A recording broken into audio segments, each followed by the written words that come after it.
Muy buenas noches.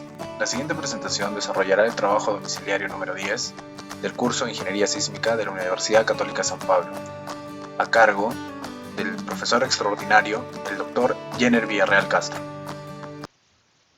Análisis estructural de una edificación. Se tiene una edificación de concreto armado de 5 pisos, de tipo porticado.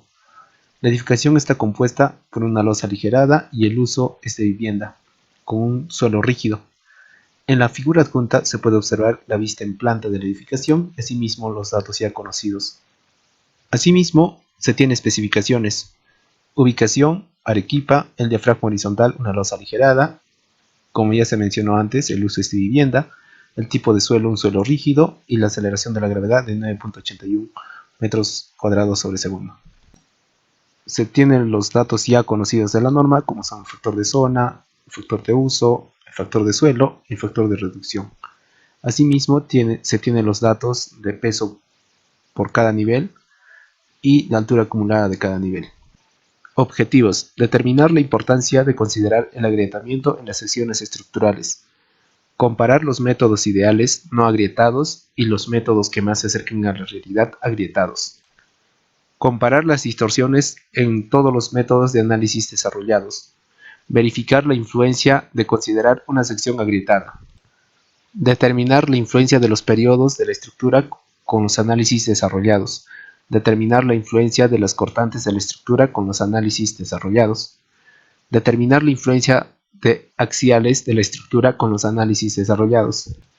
Para el agrietamiento con el método ACI se toma en cuenta el factor de agrietamiento, ya sea para columnas o vigas, para columnas de 0.7 y para vigas de 0.3. Como se puede observar, se ingresará estos valores en el modelamiento en el programa SAP 2000.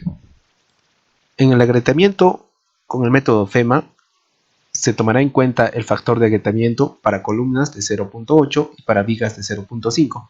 De igual manera, estos valores son ingresados en el programa SAP 2000 durante el modelamiento. Luego de haber realizado el modelamiento, finalmente se obtendrá lo que son los resultados de fuerzas cortantes y momentos flectores del programa SAP 2000. Luego de realizar el modelamiento en el programa SAP 2000, se obtuvo los siguientes resultados. Para el método de ortogonalidad según FEMA, se obtuvo la distorsión entre piso de los 5 niveles y, como se puede observar, cumple las especificaciones de la norma E030 para el eje X, de igual manera para el eje Y.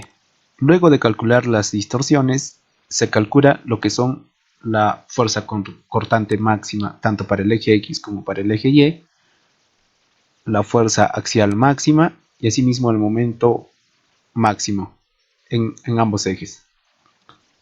Asimismo, se calculará la cortante estática y del programa se obtiene la cortante dinámica tanto para el eje X como para el eje Y. Con estos valores ya conocidos se calculará lo que es el factor de amplificación tanto para el eje X como para el eje Y, obteniéndose los siguientes valores.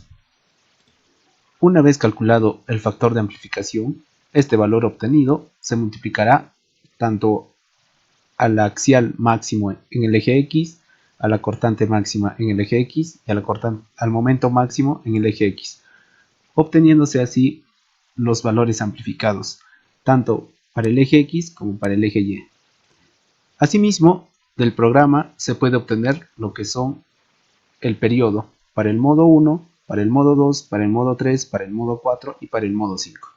Asimismo, se obtuvo los resultados de ortogonalidad según el método ACI y, como se puede observar, en el eje X la distorsión entre piso de cada nivel cumple las especificaciones de la norma y de igual manera en el eje Y. Asimismo, se tiene para el modo 1 los periodos ya indicados en la presente tabla. Seguidamente se tienen los resultados del modelo de análisis dinámico espectral según la norma E030.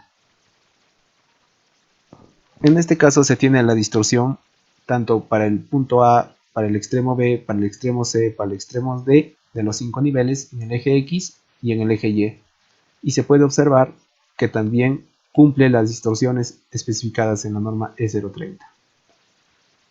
Y de igual manera, en la parte derecha se tiene los periodos para el modo 1, modo 2, modo 3, modo 4 y modo 5. Como se puede observar, también se tienen los resultados del análisis espectral según FEMA, y también este análisis cumple lo que son las distorsiones entre pisos según lo especificado en norma, ¿no? Tanto para el eje X como para el eje Y. Y de igual manera se tienen los valores de los periodos tanto para el modo 1, 2, 3, 4 y 5. Del análisis espectral según el ACI, también se puede observar que cumple las distorsiones entre piso de cada nivel, tanto para el eje X y como para el eje Y. Asimismo, se tienen los periodos para el modo 1, modo 2, modo 3, modo 4 y modo 5. Realizando una comparación de los valores obtenidos, ya sea cortante máxima amplificada, axial máxima amplificada y momento máximo amplificado de los 5 métodos, se puede observar en las presentes gráficas la diferencia de los valores estimados según cada método, y esto mismo depende de la condición de análisis. En algunos, como se puede observar en la cortante máxima en el sismo en X, los valores más elevados son del método FEMA y espectral según la norma E030. Y en cuanto al eje Y, los valores elevados son del análisis espectral E030 según el ACI y el análisis espectral E030 según FEMA.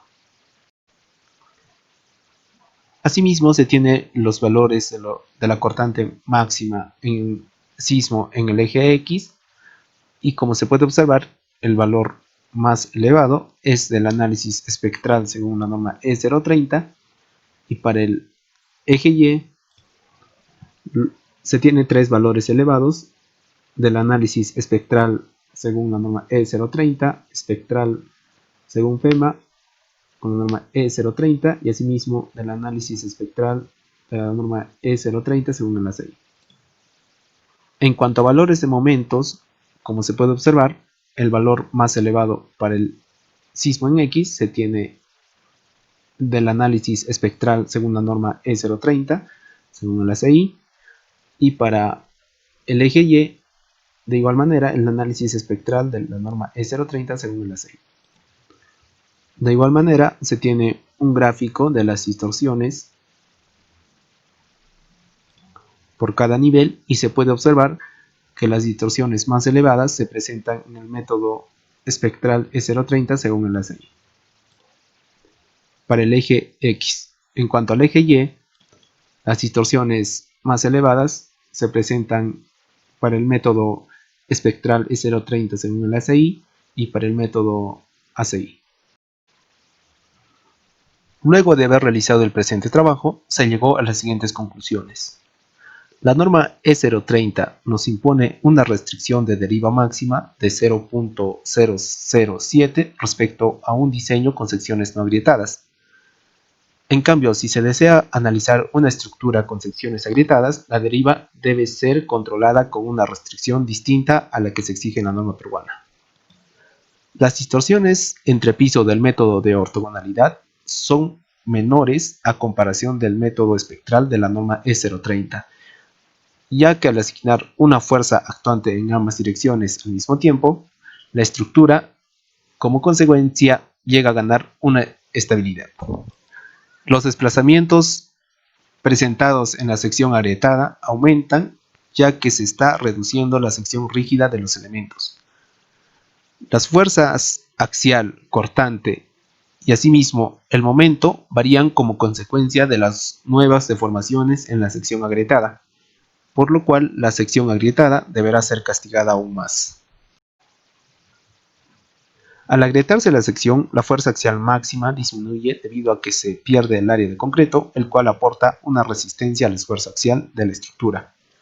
El centro de rigidez de una estructura, considerando las secciones agrietadas, cambiará de coordenada respecto a la misma estructura, sin considerar una sección de agrietamiento, debido a que en el momento de realizar el cálculo del centro de rigideces, no se tomará en cuenta la inercia completa de la sección en cada plano, sino, por el contrario, se considerará un porcentaje de inercia de cada sección por su condición de sección agrietada.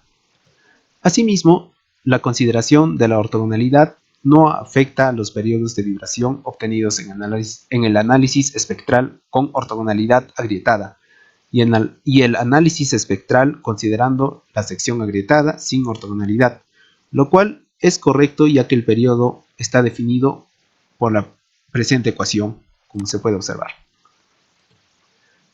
Asimismo, se tiene una recomendación. Es importante recordar que el análisis estático previamente realizado es obligatorio y debe cumplir la siguiente relación. La cortante dinámica sobre la cortante estática deberá de ser igual a 0.8, ya que el análisis expuesto, análisis espectral, de forma el análisis dinámico, por lo tanto el factor de amplificación calculado de esta relación deberá afectar a las fuerzas internas halladas para obtener valores más reales y comparables. Eso sería todo por hoy. Muchas gracias.